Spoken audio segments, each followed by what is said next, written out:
Hi, this is Reverend Paul Jakes, and welcome to Love in Action, a community program that allows people to get information and education on various issues. And this week, we are honored to have as a guest Mr. Ivory Williams, and he works for the Attorney General's office. He's a claim analyst, and we welcome you very much, Mr. Williams, to our show. Thank you. Glad to have How are you. sir? Good. Thank you. Thank you so much. I noticed you're wearing a red ribbon.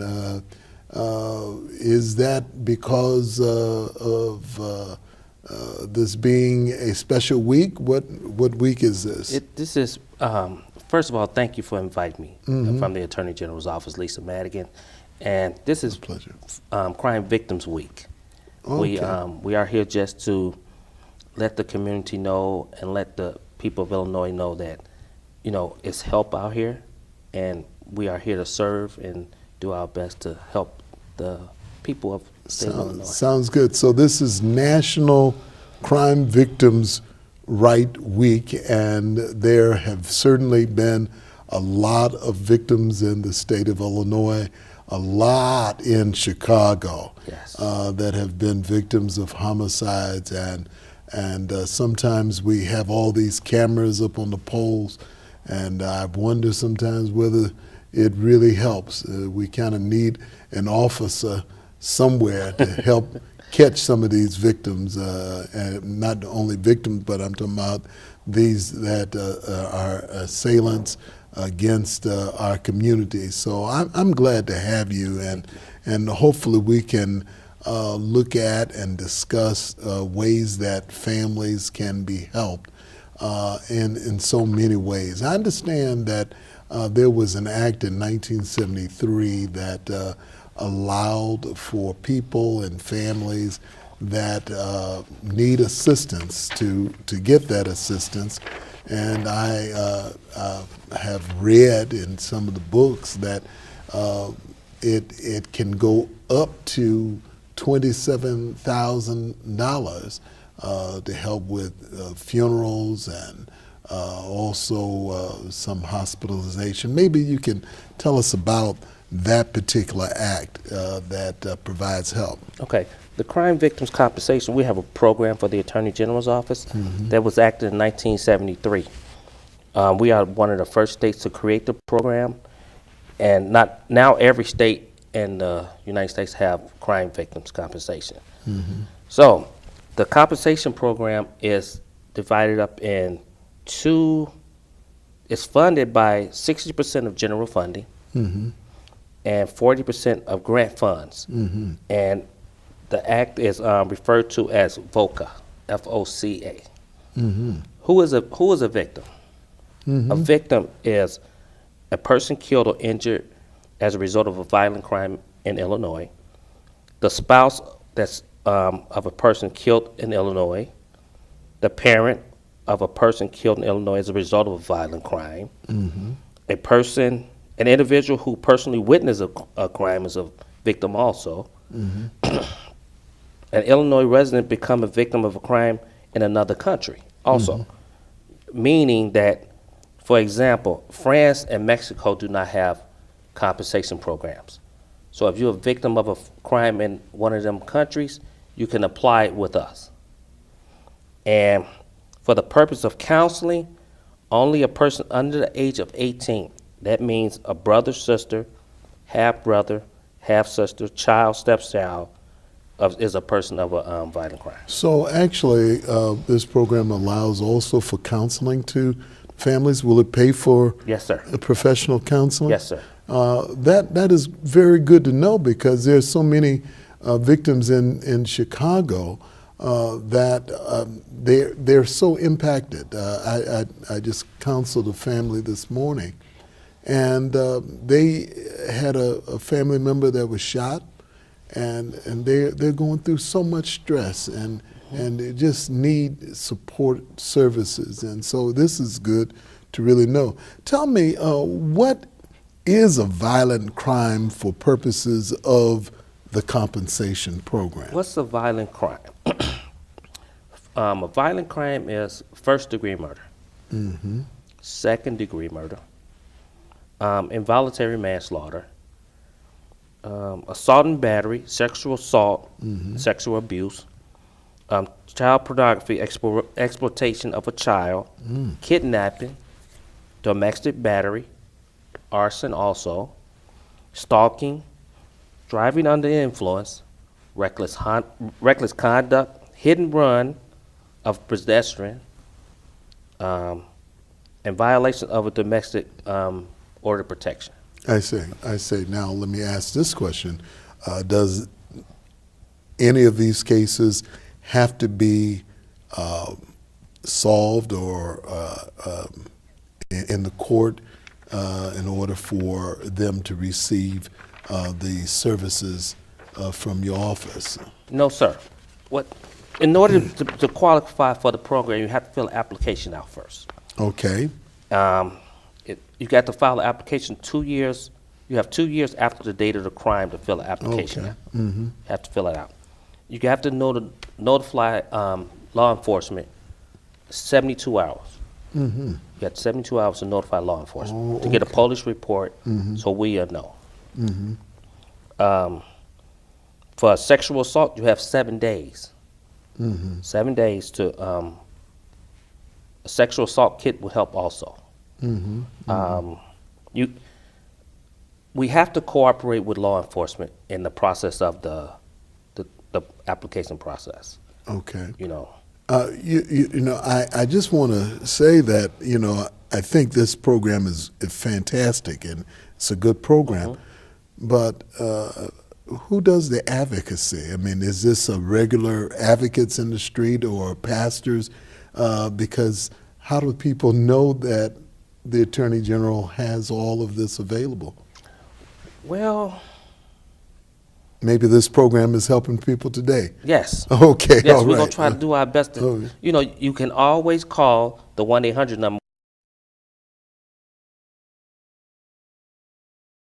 The things that maybe might happen in high school where a young lady is harassed by a group of other young ladies and they constantly putting things on Facebook, which is a big discussion right now.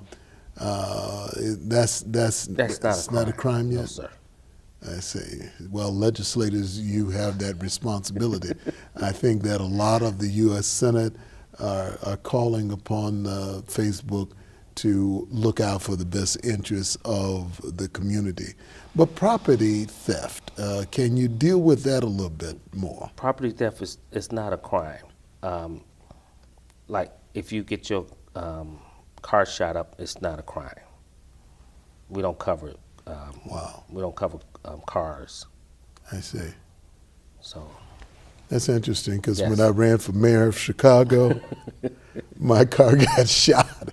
I don't know who did it. I had a news conference, but nothing happened from it. Maybe that's because of that. So, well, interesting. What must the claimant do to be eligible for compensation? And I know there should be something like, 5 requirements?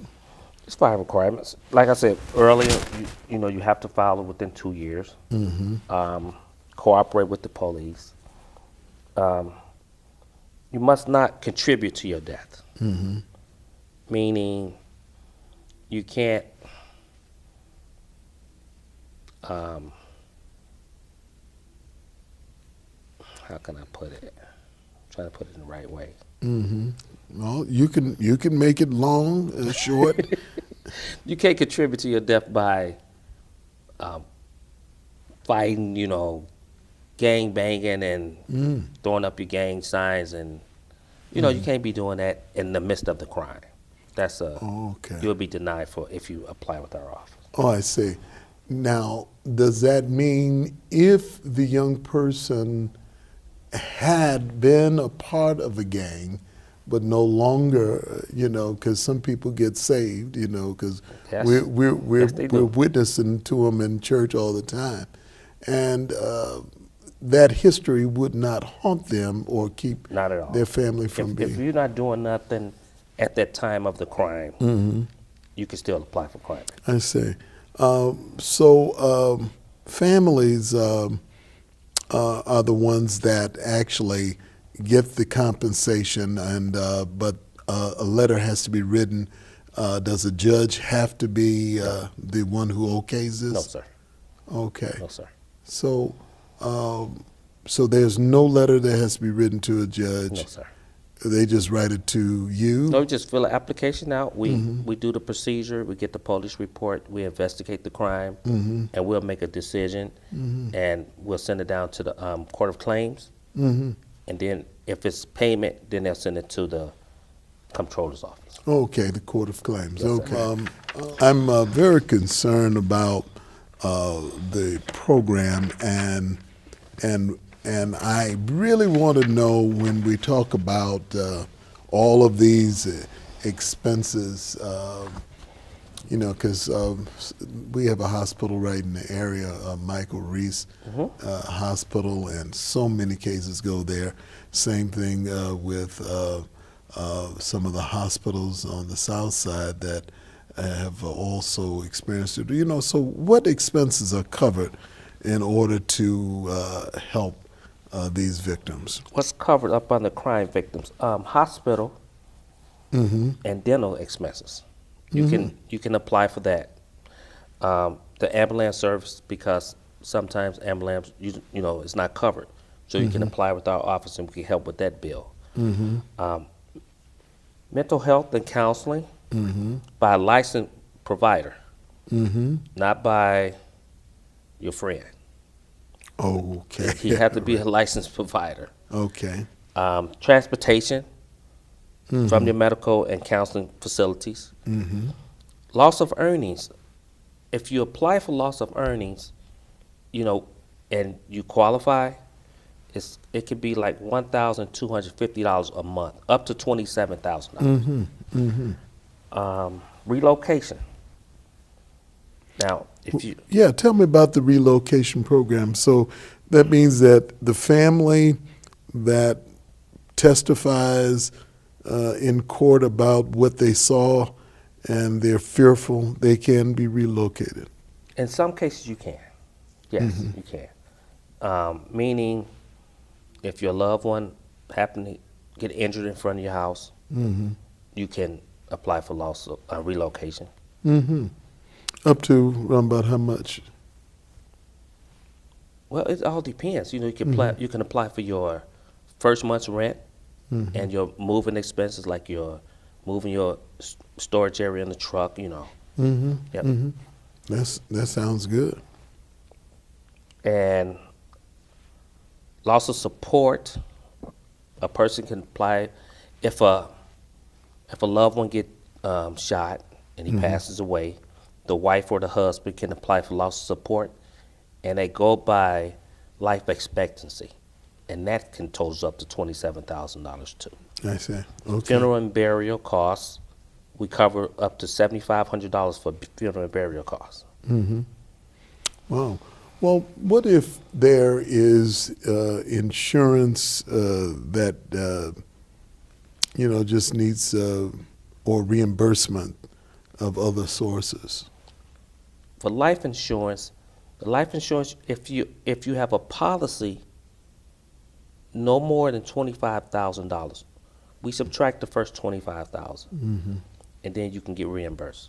But if you have a policy for $50,000, you know, you probably it's going to be hard to try to get it. You're going to probably get denied. Sure. Which that we don't want to deny anyone, but we just trying to help the people that really need the help. That's good. That's good. That's good. Very, very good. Other areas? Loss of tuition. Sorry about that. Loss of tuition. If a child is in college and you got to get reimbursed for that, the child leaves college, you can get reimbursed for that. Wow, that is really good. That is excellent program. I'm not sure, but how did this get all over the country? Did Illinois have anything to do with that? We was the first to start this. We were the first that started. Who was in office? Was it Roland Burris when this first got started? Pastor, I can't. I'm not It going. might. You know, I hope so. Roland Burris was my man. You know, I'm just glad that he was a part of this, and we certainly appreciate all of those that have worked and have led that particular office in order to make a difference. Now, if someone today is going into the funeral home and they are in need of assistance, and I know that both Leak and Gadlins and a few others, Colonial. I mean, those are some of the big spots. You know, what happens? Does the Attorney General show up? No, a family can go to any funeral home they want. They prefer to go to. It's up to the funeral home if they're gonna accept crime victims' compensation or not. Like I said earlier, you have up to $7,500 for your funeral and burial costs. Okay, that's good. So you can, $7,500 is a lot to, you can. Absolutely. You can do a lot with it, but it depends on the funeral home. Sure. We can't force no funeral home to take it, but it's up to the funeral home. Absolutely. Well, that sounds like something that is worth looking at. Again, that number is 1-800-228-3368. Yes, sir. And people can apply and they can reach out. Attorney General's office has a website number as well. What is that website number? The website is www.illinoisattorneygeneral.gov.